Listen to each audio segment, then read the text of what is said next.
नमस्कार, आप देख रहे हैं के न्यूज नेशनल और मैं हूं आपके साथ में शोभित पाठक। तो रुक करते हैं महत्वपूर्ण सुर्खियों पर। पश्चिमी क्षेत्रीय परिषद की आज दीप में बैठक, गृह मंत्री अमित शाह करेंगे अध्यक्षता। बिहार के पूर्णिया में बड़ा हादसा, तालाब में गिरी गाड़ी, 8 लोगों की मौके पर ही मौत। डीएम और एसपी का विकास दुबे के परिजनों पर एक्शन, 11 करोड़ से ज्यादा की अवैध संपत्ति की जब्त। झारखंड के रांची में हिंसा के दौरान 2 लोगों की गोली लगने से हुई मौत, कई पुलिसकर्मी भी हुए घायल। और विश्व हिंदू परिषद की आज अहम बैठक, ज्ञान व्यापी लव जिहाद, टारगेट किलिंग समेत कई मुद्दों पर होगी चर्चा। केंद्रीय गृह मंत्री अमित शाह शनिवार को दीप में होने वाली पश्चिमी क्षेत्रीय परिषद की बैठक में भाग लेंगे। इस बैठक के सदस्य गुजरात, महाराष्ट्र, गोवा और केंद्र शासित प्रदेश दादरा व नागर हवेली और दमन व द्वीप है। अधिकारियों ने यह जानकारी दी है।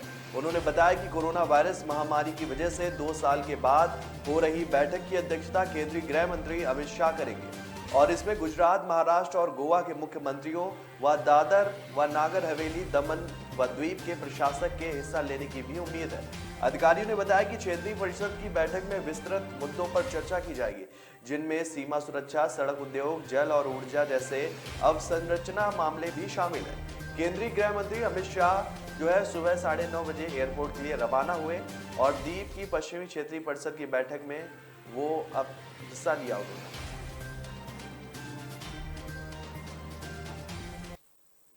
बिहार के पूर्णिया में बड़ा हादसा हुआ है। यहां एक गाड़ी के तालाब में गिरने से 8 लोगों की मौत हो गई। जानकारी के मुताबिक यह हादसा पूर्णिया जिले के कांजिया गांव में हुआ। पुलिस के मुताबिक पूर्णिया जिले के कांजिया गांव में कल देर रात एक गाड़ी के तालाब में गिरने से 8 लोगों की जान चली गई। सभी 8 शव बरामद कर लिए गए।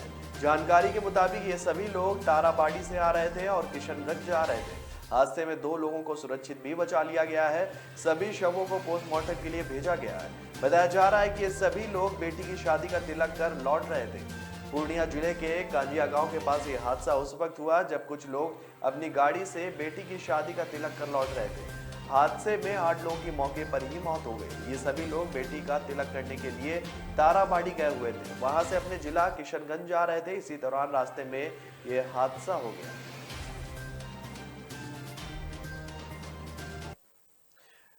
कानपुर में शुक्रवार को डीएम नेहा जैन और एसएसपी स्वप्निल मगमाई ने विकास दुबे के परिजनों पर बड़ी कार्रवाई की थी।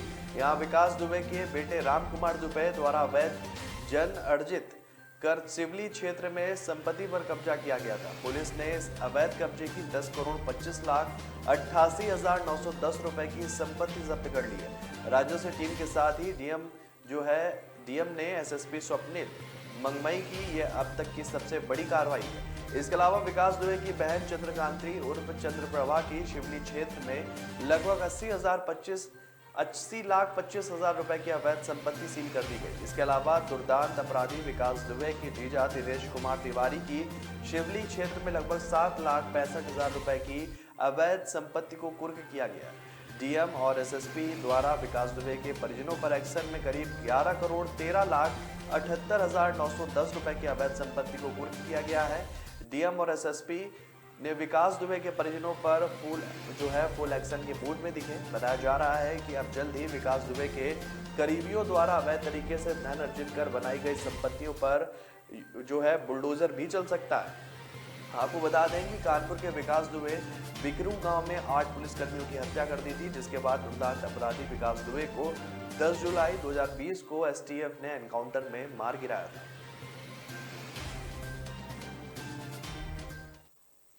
पैगंबर मोहम्मद विवाद को लेकर देश भर में कई शहरों में हिंसक प्रदर्शन हुए और अब झारखंड के रांची से इसे लेकर एक बड़ी खबर सामने आ रही है, जिसमें बताया जा रहा है कि यहां हुए हिंसक प्रदर्शन में 2 लोगों की मौत हो गई है। बताया गया है कि दोनों प्रदर्शनकारी हैं जिनकी गोली लगने से मौत हुई। प्रदर्शन के दौरान लोगों ने पुलिस पर पथराव किया था, जिसके बाद पुलिस की जवाबी कार्रवाई में इन 2 प्रदर्शनकारियों की मौत हो गई। गोली लगने से जिनकी मौत हुई है उनमें एक का नाम मोहम्मद शाहिद है। वहीं इस हिंसा में घायल रांची के एसएसपी भी अस्पताल में भर्ती है। उनकी जगह डीएसपी अनुष्मान ने मोर्चा संभाल रखा है। बताया जा रहा है कि 8 घायल उपद्रवियों को भी अस्पताल में भर्ती कराया गया है। बीजेपी की प्रवक्ता रही नुपुर शर्मा के बयान पर आक्रोशित लोग शुक्रवार 10 जून को राजधानी रांची के मेन रोड में हिंसक प्रदर्शन कर रहे थे। यहाँ लोगों की भीड़ अचानक जुटने लगी और प्रदर्शन हिंसक हो गया। इसके बाद भीड़ को तितर बितर करने के लिए पुलिस को हवाई फायरिंग तक करनी पड़ी। पुलिस ने जब लाठीचार्ज किया तो भीड़ की ओर से पत्थर चलाए गए। पत्थरबाजी में पुलिस के कई जवानों को चोट लगी। हवाई फायरिंग के बाद भीड़ पर काबू पाया गया और इसी दौरान 2 लोगों की गोली लगने की बात वो सामने आई, जिनकी अब मौत हो चुकी है। आपको बता दें कि नुपुर शर्मा के पैगंबर मोहम्मद को लेकर दिए गए बयान के बाद देश भर में प्रदर्शन जारी है। जुम्मे की नमाज के बाद कई शहरों में प्रदर्शन हुए और जमकर हिंसा भी हुई। इस दौरान कई लोग घायल भी हुए। यूपी में कई जगहों पर ऐसे हिंसक प्रदर्शन देखने को मिले।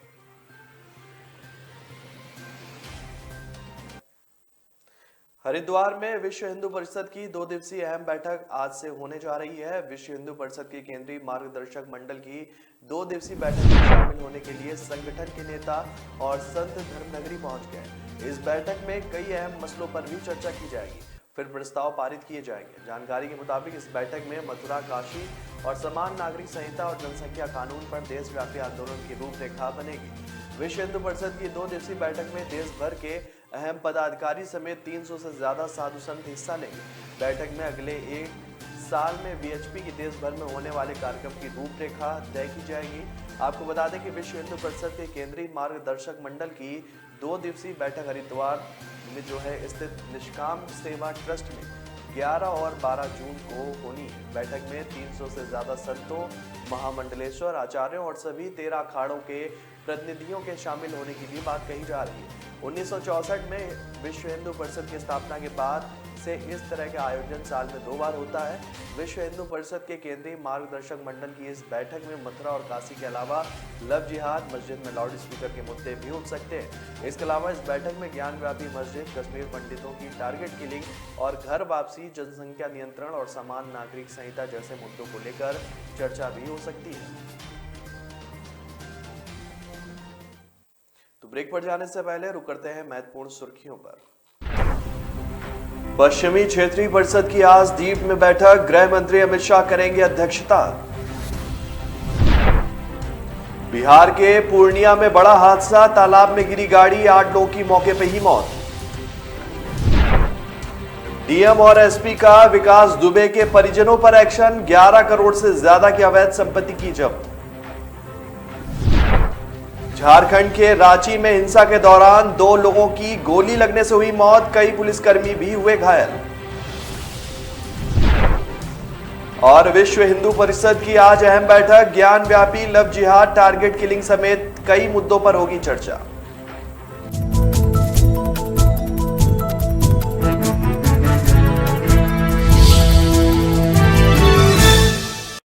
कामयाबी की असली पहचान तभी होती है जब उसकी बुनियाद मजबूत हो, क्योंकि जिन्हें खुद पर भरोसा हो उनकी ताकत कभी कम नहीं होती है। इसलिए भरोसा करिए सिर्फ विकी पावर प्लस टीएमटी बात पर। अब घर बनेगा स्ट्रॉन्ग, चलेगा लाइफ लॉन्ग।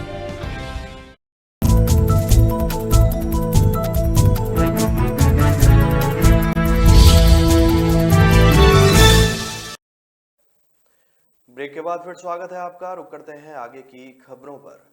पंजाब में इन दिनों बदमाश बेखौफ हो गए हैं, जो लगातार पंजाब सरकार के लॉ एंड ऑर्डर का माहौल उड़ाते देखे जा रहे हैं। पंजाब के मोहाली के डेरा बस्ती में कानून से बेखौफ बदमाशों ने दिन दिहाड़े एक प्रॉपर्टी डीलर से 1 करोड़ की लूट की वारदात को अंजाम दिया है। फिलहाल घटना प्रॉपर्टी डीलर के ऑफिस में हुई। इसका वीडियो भी सामने आया है। सीसीटीवी फुटेज के अनुसार लुटेरे अपने मुंह ढककर प्रॉपर्टी डीलर के ऑफिस में दाखिल हुए। चंद ही मिनटों में 1 करोड़ की बड़ी रकम लूटकर फरार हो गए। यह बदमाश यही नहीं रुके। जब इन लुटेरों को एक फल बेचने वाले ने रोका तो उस पर इन लुटेरों ने गोली चला दी, जिस दौरान चली 2 गोलियों में से एक फल बेचने वाले के पेट में जा लगी और दूसरा उसके सिर में लग गई, जिससे गंभीर हालत में उसे डेरा बस्ती के अस्पताल ले जाया गया। यहाँ से उसे पीजीआई रेफर कर दिया गया है। डॉक्टरों ने उसका इलाज जारी रखा है। पुलिस के मुताबिक उसकी हालत खतरे से बाहर बताई जा रही है। पीड़ित प्रॉपर्टी डीलर का कहना है कि सुबह करीब 11 बजे ये लोग मेरे ऑफिस में एक जमीन की डील के संबंध में आए और रिवॉल्वर निकालकर 1 करोड़ लूटकर फरार हो गए। जिनसे डील हो रही थी वो पंजाब के जीरा के रहने वाले हैं। उन्हें ही बंदे भेजे थे। उनका सियासी रसूख काफी है। मामले में एसएसपी मोहाली विवेकशील सोनी ने बताया कि इस वारदात में मोहाली पुलिस ने तुरंत कार्रवाई करते हुए कुछ आरोपियों को हिरासत में लिया है और जल्द ही मुख्य आरोपी तक भी पहुंच जाया जाएगा। जख्मी व्यक्ति की हालत खतरे से बाहर बताई जा रही है। बागपत पहुंचे यूपी के वित्त और संसदीय कार्य मंत्री सुरेश खन्ना ने जिला अस्पताल का निरीक्षण किया है। यहाँ उन्हें जो भी खामियां मिली उन्हें दुरुस्त करने के निर्देश दिए गए। वहीं अस्पताल में मरीजों से बातचीत करते हुए फीडबैक लिया गया। एक मरीज ने अस्पताल से बाहर से दवाई लाने की बात पर मंत्री ने नाराजगी जताई और बाद में मंत्री को वह दवाई अस्पताल के स्टोर में ही मिली। इस दौरान टूटी कुर्सी पर भी मंत्री नाराज हुए। सुरेश खन्ना ने अधिकारियों के साथ कानून और विकास कार्यों की भी समीक्षा की। उसके बाद मंत्री ने पत्रकारों से रूबरू होते हुए कहा कि 2019 में कश्मीर में धारा 370 हटने के बाद से वहां के लोग खुद खुशहाल महसूस कर रहे हैं। कश्मीर लिबरेशन फ्रंट के नाम पर अलगाववाद फैलाने और फंडिंग करने वालों को जेल भेज दिया गया है। अब वहां पर कानून चलता है। अगर कोई अपराध करेगा तो कानून वहां पर अपना काम करेगा।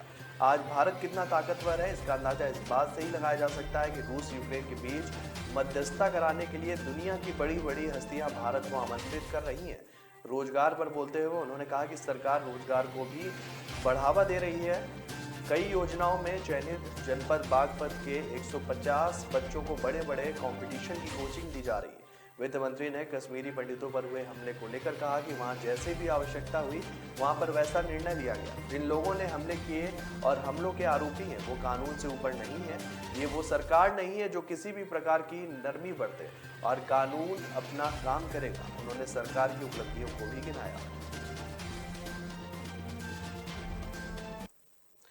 उत्तराखंड के रुद्रप्रयाग जिले में गर्मी रिकॉर्ड तोड़ रही है। यहाँ इन दिनों 37 से 38 डिग्री के बीच तापमान है। तापमान में वृद्धि होने के कारण जनपद के अधिकांश जिलों में जो है पेयजल का संकट गहरा गया है।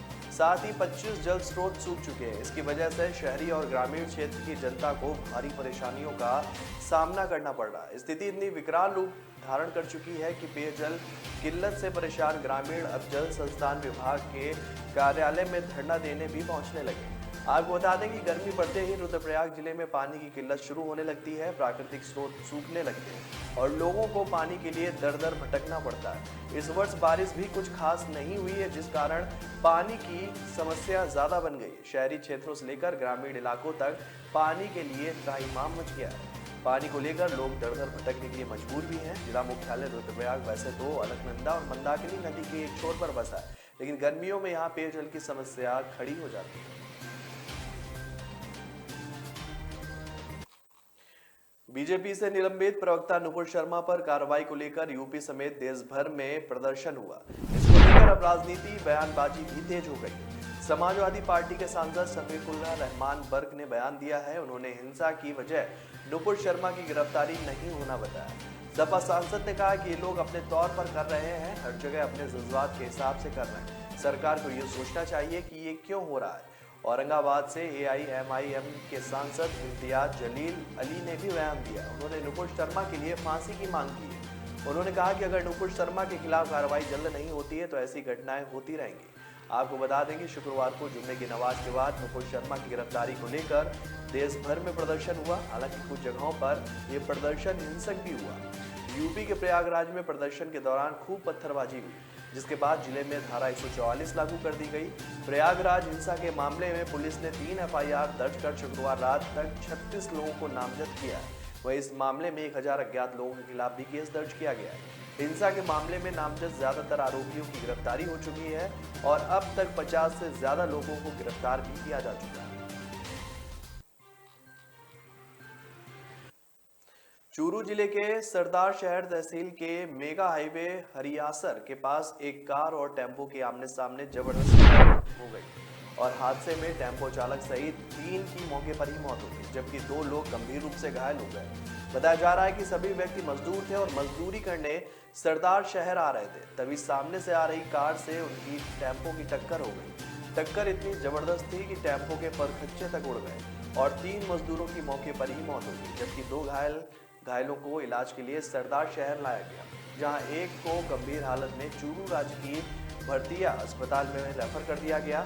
घायलों को 108 एम्बुलेंस के पायलट वीरेंद्र सिंह मुंड और ईएमटी संजय कीचड़, समाजसेवी सुनील मीणा और राहगीरों ने निजी वाहन और 108 एम्बुलेंस की सहायता से राजकीय अस्पताल पहुंचाया, जहां पर डॉक्टरों ने घायलों का प्राथमिक उपचार करना शुरू किया। मृतकों के शव को राजकीय अस्पताल की मॉर्चरी में रखवाया गया है। सूचना पर मौके पर पहुंची पुलिस ने दोनों वाहनों को सड़क किनारे करवाकर यातायात को सुचारू करवा दिया। तो ब्रेक पर जाने से पहले रुक करते हैं महत्वपूर्ण सुर्खियों पर। पश्चिमी क्षेत्रीय परिषद की आज दीप में बैठक, गृह मंत्री अमित शाह करेंगे अध्यक्षता। बिहार के पूर्णिया में बड़ा हादसा, तालाब में गिरी गाड़ी, 8 लोगों की मौके पर ही मौत। डीएम और एसपी का विकास दुबे के परिजनों पर एक्शन, 11 करोड़ से ज्यादा की अवैध संपत्ति की जब्त। झारखंड के रांची में हिंसा के दौरान 2 लोगों की गोली लगने से हुई मौत, कई पुलिसकर्मी भी हुए घायल।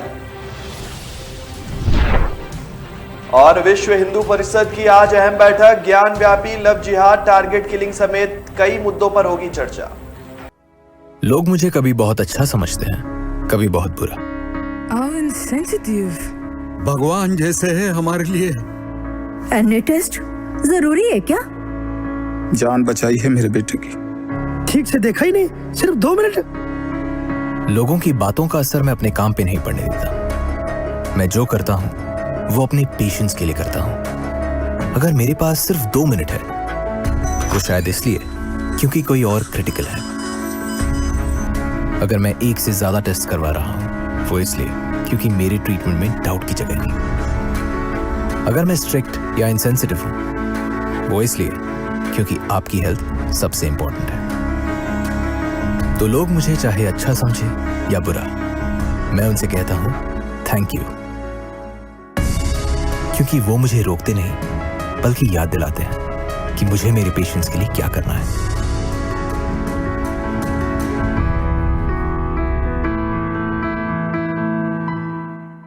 ब्रेक के बाद फिर स्वागत है आपका। रुक करते हैं आगे की खबरों पर। महाराष्ट्र के लगभग सभी जिलों में मौसम का मिजाज कहीं बादल छाए रहने तो कहीं बारिश की संभावना जताई जा रही है। भारतीय मौसम विज्ञान विभाग के अनुसार शनिवार को भी मुंबई सहित कई हिस्सों में बारिश या गरज के साथ बौछारें पड़ सकती हैं। इसकी वजह से गर्मी से काफी राहत मिल रही है। मौसम विभाग का पूर्वानुमान है कि मानसून अगले 1 से 2 दिनों में पूरे महाराष्ट्र में पहुंच जाएगा। दूसरी तरफ महाराष्ट्र में वायु गुणवत्ता सूचकांक अधिकतर शहरों में अच्छा से मध्यम श्रेणी में रिकॉर्ड किया गया है। जो है मौसम अलग अलग तरीके से भी दर्ज किया जा रहा है। मुंबई में शनिवार को अधिकतम तापमान 34 और न्यूनतम तापमान 26 डिग्री सेल्सियस रहने का अनुमान है। दोपहर के बाद बारिश या गरज के साथ बौछारें पड़ सकती हैं। वायु गुणवत्ता सूचकांक मध्यम श्रेणी में 106 दर्ज किया गया है। पुणे में अधिकतम तापमान 36 और न्यूनतम तापमान 24 डिग्री सेल्सियस रहने का अनुमान है। बादल छाए रहेंगे, बारिश हो सकती है। वायु गुणवत्ता सूचकांक मध्यम श्रेणी में 125 दर्ज किया गया है। नागपुर में अधिकतम तापमान 41 डिग्री सेल्सियस और न्यूनतम तापमान 28 डिग्री सेल्सियस रहने का अनुमान है।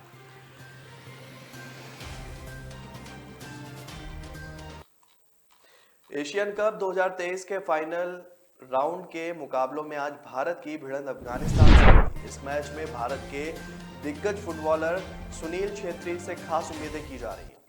इस राउंड के पहले मैच में उन्होंने कंबोडिया के खिलाफ 2 गोल कर भारत को जीत दिलाई थी। एशियन कप 2023 के फाइनल क्वालिफाइंग राउंड के ग्रुप डी के मुकाबले में फिलहाल भारतीय टीम टॉप पर चल रही है। वहीं अफगानिस्तान की टीम हांगकांग से मैच गंवाने के बाद तीसरे नंबर पर पहुंच गई है। इस मैच में भारत के लिस्टन कोलाको, मनवीर सिंह, उदांता सिंह, आशिक कुर्बियन के साथ अन्य लोगों को अपनी क्षमताओं को सुधारने का मौका होगा।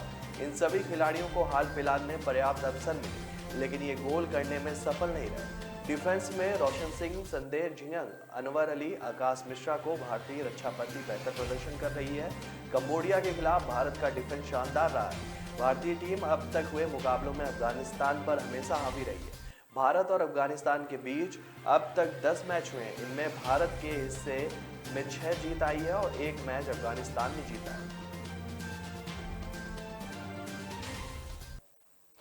यूक्रेन युद्ध शुरू होने के बाद पहली बार भारत और रूस ने एक बड़े करार पर हस्ताक्षर कर दिए।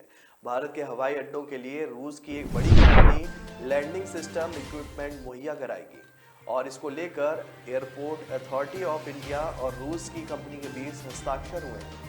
दिल्ली स्थित रूस के दूतावास ने आधिकारिक बयान जारी कर बताया कि Russian company scientific and production corporation radio technical system का भारत के साथ करार हुआ है। उसके मुताबिक ILS 734 लैंडिंग सिस्टम के 34 सेट भारत के एयरपोर्ट के लिए दिए जाएंगे। ये 34 रेडियो सेट्स भारत की 24 अलग अलग एयरपोर्ट पर लगाए जाएंगे। दूतावास के मुताबिक इस साल नवंबर के महीने में इक्विपमेंट भारत को मिलने शुरू हो जाएंगे। इस करार के लेन देन के लिए राष्ट्रीय मुद्राओं यानी कि रुपए और रूबल का इस्तेमाल किया जाएगा। आपको बता दें कि एयरपोर्ट अथॉरिटी ऑफ इंडिया ने देश को 24 अलग अलग हवाई अड्डों के आधुनिकीकरण के लिए लैंडिंग इक्विपमेंट के लिए टेंडर निकाला था, जिसमें दुनिया भर में रेडियो सेट्स बनाने वाली बड़ी ग्लोबल कंपनियों ने हिस्सा लिया था। लेकिन ये टेंडर रूस की कंपनी के हाथ लगा। भारत ने रूस के राजदूत डेनिस अलीपोव ने कहा कि NPO, RTO और ASI के बीच अनुबंध भारत में ग्राउंड आधारित रेडियो उपकरणों के अत्यधिक प्रतिस्पर्धी बाजार में रूसी व्यवसाय के लिए ब्रेक थ्रू बन गया है। और इसमें कोई संदेह नहीं है कि अनुबंध के सफल निष्पादन से भारतीय हवाई अड्डे के बुनियादी ढांचे के आधुनिकीकरण के लिए संयुक्त परियोजनाओं के क्रियान्वयन पर नए अवसर खुलेंगे।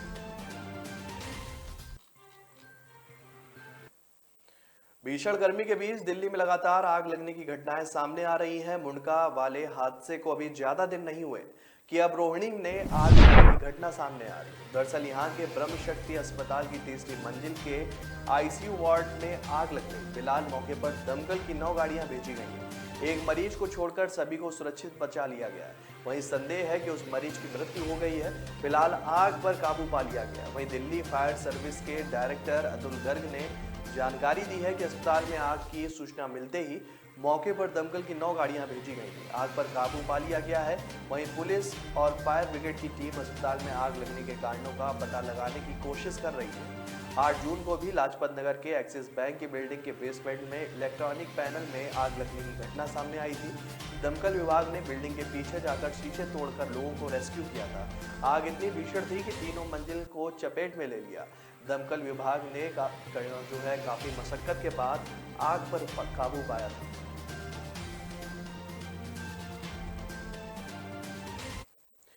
यूपी में विधान परिषद की 13 सीटों पर चुनाव हुआ, जिसमें समाजवादी पार्टी ने अपने किसी भी गठबंधन दल को एक भी सीट नहीं दी, जिसके बाद आज गठबंधन दलों ने सपा से किनारा करना शुरू कर दिया।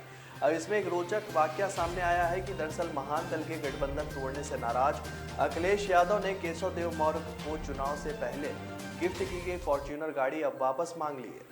बताया जा रहा है कि महान दल द्वारा गठबंधन तोड़ने से अखिलेश यादव नाराज है। केशव देव मौर्य से सपा प्रमुख अखिलेश यादव ने फॉर्च्यूनर गाड़ी वापस ले ली है। ये फॉर्च्यूनर गाड़ी अखिलेश यादव ने चुनाव से पहले महान दल के अध्यक्ष केशव देव मौर्य को गिफ्ट दी थी। अब खबर आ रही है कि अखिलेश यादव ने ये गाड़ी वापस ले ली है। महान दल और सपा के बीच नाराजगी की खबरें अब खुलकर सामने आ रही हैं। 2 दिन पहले महान दल के अध्यक्ष ने गठबंधन से अलग होने का ऐलान किया था। इसकी वजह से स्पष्ट तौर पर सीट नहीं मिलने को मना किया गया। बताया जा रहा है कि इसके बाद सपा के कुछ नेताओं ने अखिलेश यादव को गिफ्ट की गई गाड़ी वापस मांगने के लिए कहा। बताया जा रहा है कि ये गाड़ी केशव देव मौर्य को आसानी से कैंपेन करने के लिए दी गई थी। अब बताया जा रहा है कि अखिलेश के एक सलाहकार ने केशव देव मौर्य को फोन करके गाड़ी वापस करने की बात कही, जिसके बाद तुरंत ही केशव देव ने वो गाड़ी वापस कर दी।